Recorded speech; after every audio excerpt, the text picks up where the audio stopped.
Bonsoir à toutes, bonsoir à tous. Alors une toute petite vidéo à l'abri du vent. Alors pour répondre à quelques questions, et j'aime bien les commentaires ainsi que ce que je reçois en MP là sur Facebook, ça me donne beaucoup matière à répondre. Alors tout d'abord, une nouvelle, c'est que je vais annuler le stage là, de la semaine prochaine et on va tout miser sur la dernière semaine de septembre. Voilà, donc comme ça vous pourrez pratiquer les 30 heures de stage, plus les 24 heures gratuites que j'offre durant les cours, ce qui fait quand même superbe promotion, on va dire, d'accord.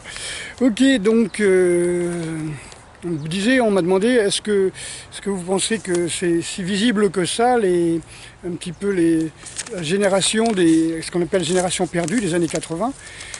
Écoutez, regardez un petit peu tout ce qui se passe dans les pubs. Hein. Moi, j'ai étudié la pub quand j'étais en commercial, et c'est vrai que quand vous regardez les pubs, par exemple, on attache une ceinture à un gamin, on met une sorte d'élastique et un ballon. Boum, boum, et le gamin il joue tout seul. Voilà, donc ça c'est les jeux pour les gamins tout seuls, comme le gamin qui jouait ou ses parents jouaient aux vidéos tout seuls dans leur chambre. Voilà, donc ça donne des gamins qui n'ont pas de copains, qui sont asociaux et qui vivent tout seuls. Bah, j'y peux rien, c'est comme ça, hein, ceux qui n'ont pas eu... voilà, moi je regarde les pubs et je vois un petit peu tout ce qu'on nous balance, hein. Donc le Plonk allergie, là il est à fond, hein, dans énormément de pubs. Bon, il y a des couples mixtes, hein, donc je ne dis pas c'est bien c'est mal, je dis simplement que c'est le Plonk allergie, allergie, je sais pas comment on pourrait dire, qui est en route, hein, sur la métisation, je sais pas, de l'Europe. Donc quand on dit que c'est pas vrai, ben si, regardez les pubs, regardez. Moi je regarde la télé une fois par semaine quand je suis invité à manger, et je vous garantis que ça devient de plus en plus évident. Il y avait pas toute cette toutes ces directives un petit peu dans les pubs dans les années 80. Moi, le premier DVD que j'ai acheté, c'est 100 ans de pub, hein, de culture pub. Et c'est vrai que c'est pas du tout comme ça, quoi. On voit pas du tout ça, quoi. Enfin, voilà, donc les gens sont de plus en plus faibles, c'est un petit peu le but du Plonk allergie, hein, de faire des gens de plus en plus faibles, sans culture, sans racines. Hein. Et là, j'ai vu une pub, par exemple, sur Facebook, enfin sur YouTube, pardon, où... non, sur Facebook, ouais, les petites pubs qui passent là, où vous avez une chaise portative. Vous êtes dans le trottoir, vous avez 5 minutes à attendre, hop, vous dépliez votre chaise. Vous êtes dans le métro, vous voulez pas attendre 3 minutes, et ben vous asseyez sur votre chaise dépliante. Les mecs, ils peuvent plus rester. Ils peuvent plus rester debout pendant 20 minutes. Je me souviens quand j'ai acheté le livre de Koji Toei, le Ki dans la vie quotidienne, ou bien le livre du Ki, hein, Koji Toei Sensei, c'est un élève direct de Ueshiba Sensei, le fondateur, celui qu'on appelle O-sensei en aïkido. Il disait que quand il était à l'armée, qu'il y avait une punition, il prenait la punition sur lui-même en disant voilà, c'est moi, c'est à cause de moi qu'il y a eu une erreur, et il se mettait debout et il restait des heures debout. Des heures debout. C'est juste une question d'endurance, de relaxation, de détente, d'arriver à être en relation avec soi-même, à travailler avec son poids du corps. Là, on a l'impression que les gamins, je parle des gens de 30 ans, ils n'arrivent plus à tenir debout. On leur fait des chaises portables. Comme j'ai vu aussi des pubs, vous savez, ces trucs qu'on met derrière les genoux avec des ressorts. Comme ça, vous pouvez fléchir les jambes et hop, c'est les ressorts qui vous remènent. Mais les mecs, ils sont complètement démusclés. Mais on se retrouve sur Wall-E, là, vous savez, dans 5 ans, tout le monde sera assis sur son fauteuil roulant et personne pourra tenir debout. On emmènera les gens faire les courses en fauteuil roulant électrique. Tout le monde va avoir son petit fauteuil roulant électrique. Non mais c'est n'importe quoi. Là, je suis vraiment déçu. Voilà. Et puis un petit peu dans le côté extrême, hein, de l'autre côté, vous avez plein de crevettes, hein. Ce que j'appelle les crevettes, c'est les gens des années 80, les gosses des années 80 qui sont sous-vitaminés, sous-vitalisés, parce qu'ils mangent que des choses saloperies des supermarchés, et leurs parents faisaient ça aussi, et vous les voyez dans les salles de muscu en train de s'entraîner. Alors, on se demande pourquoi. Tout simplement parce que quand on me dit oui, on n'est pas des bêtes, on n'est pas des animaux et tout ça, mais oui, mais génétiquement, si. C'est pas parce qu'on a sur des millions d'années, quelques milliers d'années on va dire de civilisation, entre guillemets, que non. Hein. Je suis désolé. Hein. C'est comme ça, automatiquement, inconsciemment, hormonalement, génétiquement, la femme va vers le mec le plus musclé, le mec qui paraît le plus fort, celui qui est en bonne santé. Hein. Et donc, tous ces maigrichons, ils vont dans les salles de muscu, ils s'entraînent des heures et des heures, mais comme ils n'ont pas de matière, hein, c'est comme si tu prends un petit boudin de pâte à modeler, puis tu creuses, et tu essayes de faire quoi que ce soit. Quand tu t'entraînes, tu creuses, hein, c'est quand tu te reposes que tu rajoutes de la masse, Coco. Donc il faut faire très attention à ça. Je les vois s'entraîner tous les jours, sur des groupes mineurs comme les deltoïdes, les biceps, voire les mollets ou les avant-bras. Et pourquoi pas le cou, hein, ou pourquoi pas le zygomatique aussi. Non, mais, moi je travaille les zygomatiques quand je les vois, ça me fait de la peine quand même. Hein. Mais voilà, donc ça sert à rien. Hein. Il faut s'entraîner les mouvements de base, hein, les squats, développé couché, bench press, et puis soulever de terre, quoi, tout simplement. Et puis se reposer, bordel, se reposer, et pas s'entraîner pendant 1h30, quoi. Alors, ils n'ont déjà pas beaucoup d'hormones, ils sont déjà épuisés, s'ils épuisent encore plus les surrénales, ça va plus, quoi. Voilà, et puis les hormones. Hein. Donc qu'est-ce qu'ils font, c'est drôle, ils vont, au bout d'un moment, au bout de 4-5 ans de muscu, ils voient qu'il n'y a pas beaucoup de résultats, ils plafonnent très très vite, hein. Ils arrivent très peu à surcompenser, donc ils vont prendre des produits sur Internet. Tout ce qui est, je ne sais plus qu'on appelle ça, un androlone, etc., pour prendre du muscle. Hein. Cherche les marques, enfin j'avais fait une étude là-dessus, bon bref. Et oui, ils vont prendre du muscle, ils prennent des hormones de croissance, ils prennent de la testo surtout, parce que ça a une bonne publicité la testo chez les acteurs et tout. Sauf que s'ils prennent de la testo, leur coucougnette, elle fait plus de spermatozoïdes. Donc la spermatogénèse est pratiquement à zéro chez certains culturistes. Voilà, et quand ils ont des gosses, c'est le voisin, il ne faut pas prendre les gens pour des cons non plus, hein. Il y a une logique dans la nature. Hein. Si tu prends des hormones que font tes organes, les organes arrêtent de fabriquer les hormones. Elles se mettent en sommeil. Et parfois c'est irréversible, hein, surtout avec la testo, les hormones de croissance.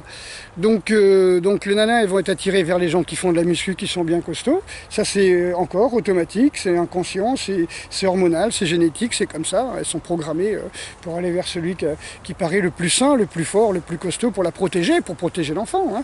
Elles cherchent des gens qui pourraient protéger l'enfant. Hein. Après on dit, ah mais non, moi je tombe amoureux. Bah oui, mais c'est un petit peu le phénomène, hein. C'est la même chose, c'est hormonal, c'est génétique, c'est automatique, voilà, et c'est inconscient. Voilà, mais après on donne des mots. Hein. C'est pas grave, sauf que le mec, manque de bol, il est stérile. Voilà, faut se foutre avec un vieux qui a des thunes et une maison et une voiture, au moins lui, il vous emmerdera pas, quoi. Ok, et puis vous ne ferez pas chier pour avoir des drôles. Voilà, donc... on ne sait pas ces choses-là. Après, moi j'ai commencé mes vidéos pour un petit peu dénoncer que tout ce que l'on croyait être vrai était faux. Hein. J'ai parlé des arts martiaux. Hein. Quand on parlait des karaté est un art martial, je dis, ça se saurait. Hein. Je veux dire, au Japon, hein, on leur a balancé 2 bombes atomiques, on leur a fait 200 000 morts civils, et puis en quelques secondes. Hein. Et puis vous croyez qu'ils auraient donné leur secret militaire, les Japonais, leur secret des arts martiaux? Il faut vraiment être débile pour croire ça. Voilà, donc... non, j'ai commencé mes vidéos pour dénoncer ça. Là, par exemple, pour dénoncer que les gens, quand ils s'entraînent, s'ils bouffent pas aussitôt, qu'ils se gavent pas de bouffe avant, pendant et après l'entraînement, ils vont perdre leurs muscles. Que non, il faut 45 jours sans manger. 45 jours sans manger pour attaquer un muscle. Hein, vous allez attaquer des protéines circulantes, hein, le 5e jour de jeûne, 4e, 5e jour de jeûne. Vous avez épuisé vos sucres, et puis vous commencez à attaquer les protéines circulantes. Mais c'est des acides aminés qui se promènent, c'est pas du muscle. Hein. Le muscle, pour attaquer la masse musculaire, il en faut, le drôle. Hein. Au moins 45 jours de jeûne. Hein, pour quelqu'un d'1m70, 70 kg. Bon, déjà, il ne faut pas être une crevette déjà, mais bon. Voilà, donc on parlait tout ce qu'on nous a renseigné à l'école et dans les années 80 en point de vue sport, c'était une grosse connerie. Puis on était en plein lavage de cerveau. Hein. Si vous prenez Maradona, par exemple, l'idole de toute une génération, hein, et vous voyez le type super rapide, vous voyez le regard, quelle adresse, quelle habilité, quelle rapidité, quelle réactivité, oui, mais le mec accro à la cocaïne, il a pris des hormones de croissance, d'où son menton carré, ensuite certainement d'autres, les amphétamines et autre chose, quoi. On s'aperçoit que c'était peut-être le plus doué, mais le plus dopé de toute l'histoire du foot. J'ai rien contre lui, hein, je dis simplement ce que je vois dans les magazines sportifs de science, hein, sport et science, un truc comme ça. Sport et vie, voilà. Donc qui analyse un petit peu les différents dopages qu'il y a eu. Hein. Donc c'est un petit peu grave quoi dans le sport maintenant. Donc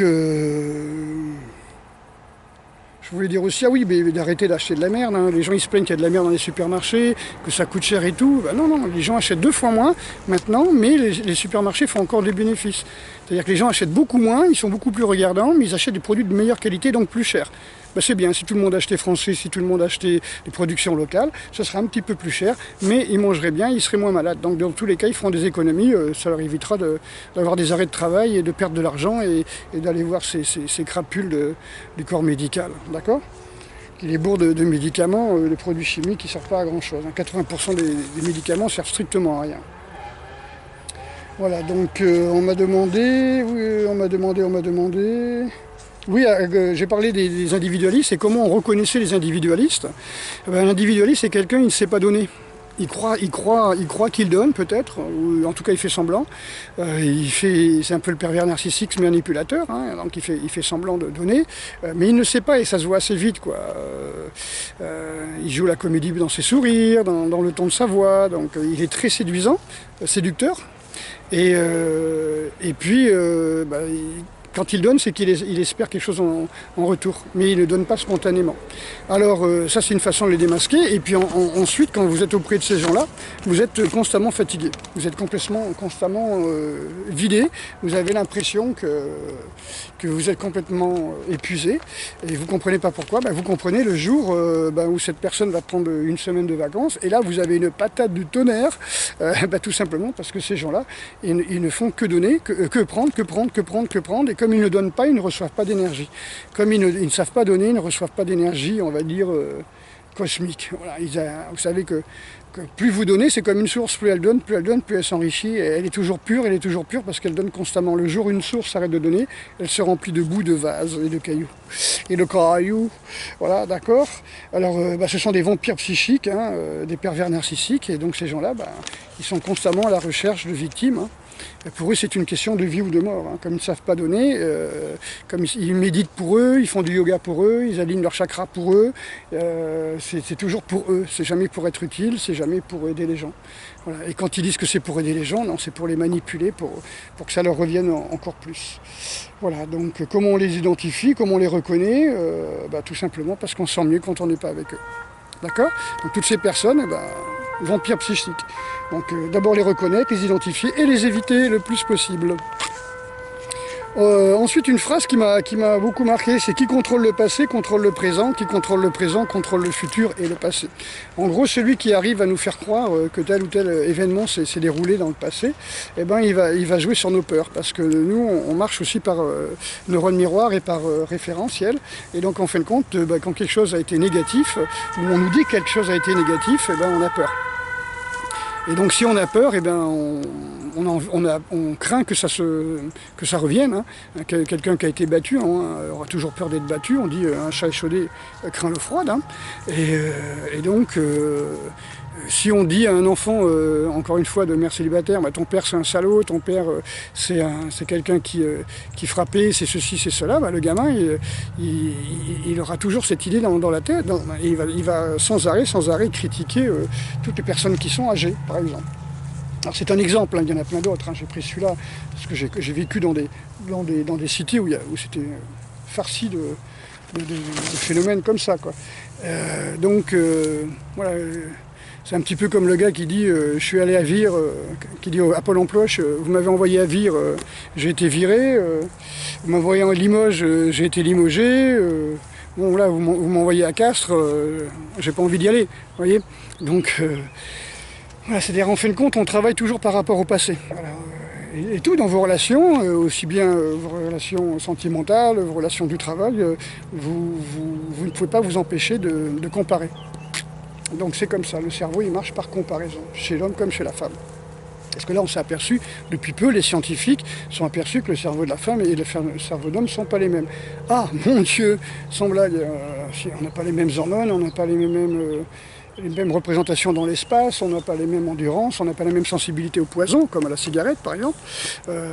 On va dire la femme va être plus endurante au tabac, mais elle stocke 4 fois plus de graisse et de poison donc dans la graisse, donc c'est pas mieux non plus. Voilà, donc Voilà ce que je voulais vous dire. Voilà, donc pensez aussi au stage, hein. Donc ça vous donne une semaine de plus pour vous sortir les doigts. Ah, j'ai pas réussi. Sortir les doigts et venir vous inscrire, hein. Donc cherchez pas sur des sites internet, hein. Faut aller sur Facebook ou m'écrire le monde des arts martiaux @gmail.com et je vous envoie les fiches d'inscription.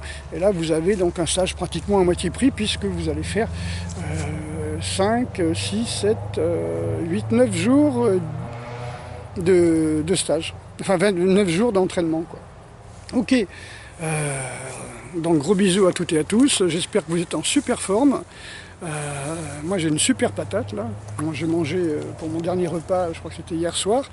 Là il y a un super soleil qui commence à baisser, là il doit être 19 h là, un truc comme ça. J'adore cette lumière, j'adore ces lumières sur le... Regardez ce vert là, comme... Waouh. Je crois que c'est super bon pour le foie, hein, d'être dans la couleur verte, hein. Moi je passerai ma nuit ici, s'il fallait, regarde, tout ce vert, j'adore ça. Ok, donc reposez-vous, pensez à vous reposer, hein. Rien n'est désespéré, tout ce que je dis, c'est pas des critiques de telle ou telle personne, de telle ou telle génération. Il y a une solution à tout, seulement, simplement pour dire que, voilà, on n'est pas des Schwarzenegger, hein, ces personnages-là, issus de, on va dire, plus ou moins manipulation génétique, hormones de croissance et compagnie, c'est pas nous, quoi. Donc faut pas s'entraîner comme des Schwarzenegger, faut pas s'entraîner comme des culturistes des années 80 où ils étaient en train de tester toutes les drogues possibles et incroyables qu'on pouvait trouver sur le marché. Je cherche la plus célèbre que l'on voit quand on voit les gars en train de boire ça dans Pumping Iron, je me souviens plus, enfin, c'était... super, Dianabol, voilà, dianabolisant, ouais, donc c'est des trucs comme ça, il ne sert à rien sur le marché, hein. Ça a été interdit, ça, on en retrouve et tout. Donc, surtout prenez pas de cam, le drôle, hein. Vous voulez ressembler à une bête de concours, ben, préparez-vous à vivre ou avec un mec ou avec une femme qui veut pas d'enfant, parce que ça va être très dur, hein. Bon, maintenant... avec la PMA et tout ce qu'on voit, les enlèvements d'enfants un peu partout dans tous les pays, soi-disant pour les protéger parce qu'ils sont orphelins, puis en fin de compte, il y a des ONG qui les enlèvent à leur famille. Bon. Comme dit l'autre, je dis ça, je dis rien, c'est juste dans les actualités, enfin, du moins dans l'histoire, hein, parce que c'est pas tout nouveau, hein.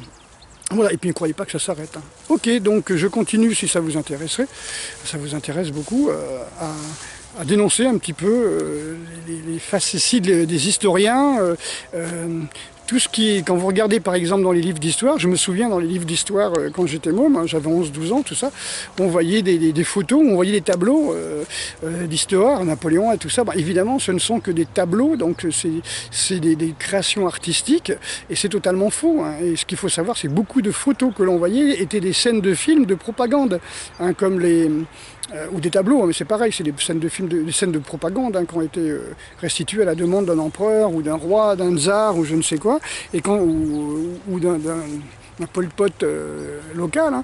Quand on voit par exemple sur la place rouge les soldats du tsar qui tirent sur le peuple, ça c'est tiré d'un film de propagande, mais c'était dans tous les livres d'histoire comme étant une pièce à conviction, si vous voulez. On est en plein procès Nuremberg, là. On fabrique des pièces, des pièces à charge. Voilà, mais enfin voilà, quand on veut noyer son chien, on dit qu'il a la rage, et voilà, donc...